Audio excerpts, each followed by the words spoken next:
One Lajna member, citing examples of the service of Muslim women in early Islam, asked how Ahmadi Muslim women could similarly come forward in the service of Islam whilst upholding hijab and maintaining appropriate segregation. Lajna جو activities ہیں جو joint programme ہوتے ہیں بعض انہوں تو ہم اجازت دے دیتے ہیں لجنا کو کہ اپنے مہمانوں کو لے کے آئیں، لیکن جب کھانے کا وقت آتا ہے تب میں نے کہا تھا کیونکہ منہ ننگا ہو جاتا ہے اور انسان زیادہ ریلیکس ہوا ہوتا ہے، اس لیے کھانے کے لیے لیدر ڈائننگ ہونا چاہیے انتظام عورتوں کو. اور جو ہم یہاں بھی جب کرتے ہیں، جب ان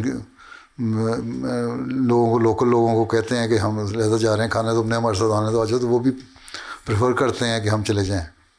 ٹھیک ہے. باقی رہ گئی پرانی مثالیں، تو وہ لوگ جو تھے اگر وہ کرتی تھیں ہمارا یا اور جنگوں میں بھی حصہ لیا تو ان کو کوئی پہچان تو نہیں سکتا تھا. اور وہ ایک جنگ کا ہی ایک قصہ ہے کہ ایک سوار جس کا بھائی کو قید کر لیا تھا اور وہ لے کے جا رہے تھے، وہ گھوڑے پہ سوار ہے، دائیں بائیں تلوار چلا رہا ہے، اور جو ان کا کمانڈر تھا اسلامی فوج کا وہ کہہ رہا تھا یہ پتہ نہیں کون ہے جو اتنی بے جگری سے لڑ رہا ہے، بڑی ہمت سے لڑ رہا ہے. تو انہوں نے کہا تم کون ہے؟ وہ خاموش رہا. آخر بڑا جب انہوں نے پوچھا تو نے کہا میں عورت ہوں.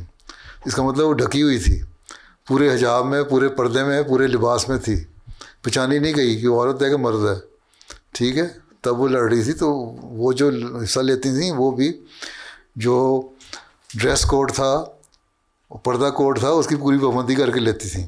آپ بھی اس طرح لے سکتی ہیں. ہاں بعض جگہ پروگرام ایسے ہوتے ہیں غیروں کے جہاں وہ مسلمانوں کو انوائٹ کرتے ہیں اسٹیج پہ آ کے تقریر کرنا ہے، ویمن رائٹ کے متعلق اگر کوئی تقریر کرنا ہے، جرمنی میں، یہاں میں، اور جگہ پہ بھی کرتے ہیں. تو ہم انہیں کہتے ہیں ٹھیک ہے. ایک تو یہ کہ بالکل ینگ لڑکی نہ ہو، میچور عورت ہو، اور حیادار لباس کے اندر رہ کے، پردے کے جو کوڈ ہے اس کے اندر رہتے ہوئے اسٹیج پہ جا کے تقریر کرو. وہ کرتی ہیں اور اس کا لوگوں پہ اثر ہوتا ہے. ابھی کل پرسوں کسی نے رپورٹ دی کہ اس نے ایک عورت تھی، وہ بھی وہاں آئی ہوئی تھی، وہ ویمن رائٹس کے حق میں بہت بولتی ہے اور مسلمانوں کے خلاف بولتی ہے.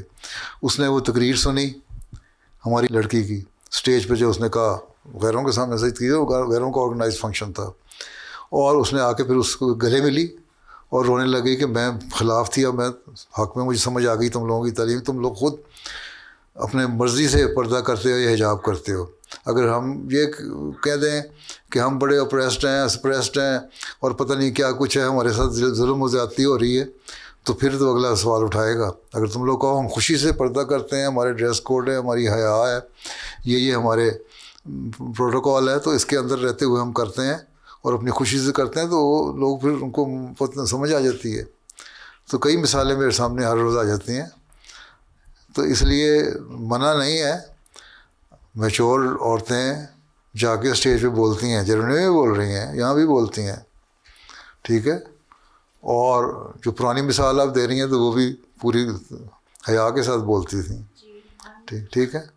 تو اس لیے کس نے کہا ہے آپ کو کہ آپ کو اپرچونیٹی نہیں ملتی؟ اپرچونیٹی ہے جہاں ہے، صدر کو انفارم کر کے، اور یہاں سے اگر اجازت لینی ہے تو لے کے تو آپ جا سکتی ہیں اسٹیج میں. اب چند ایک عورتوں کو جرمنی میں میں نے مقرر کر دیا ہوا ہے کہ ٹھیک ہے جایا کریں، میچور ہیں، مجھے پتہ ہے ان کا علم بھی ہے، وہ اسٹیج پہ جا کے اچھا پیش کر سکتی ہیں. یو کے میں ہیں وہ کر سکتی ہیں، امریکہ میں ہے وہ کر دیتی ہیں. تو اس طرح اور ملکوں میں بھی آپ لوگ بھی اگر ایسی ہیں تو کر سکتے ہیں. کس نے روکا ہے؟ لیکن اجازت لینی پڑے گی، ایک وعدہ دینا پڑے گا کہ ہم اپنے پوری اس ڈریس کوڈ کے اندر رہتے ہوئے، حیادار لباس کے اندر رہتے ہوئے اپنا کام کریں گے.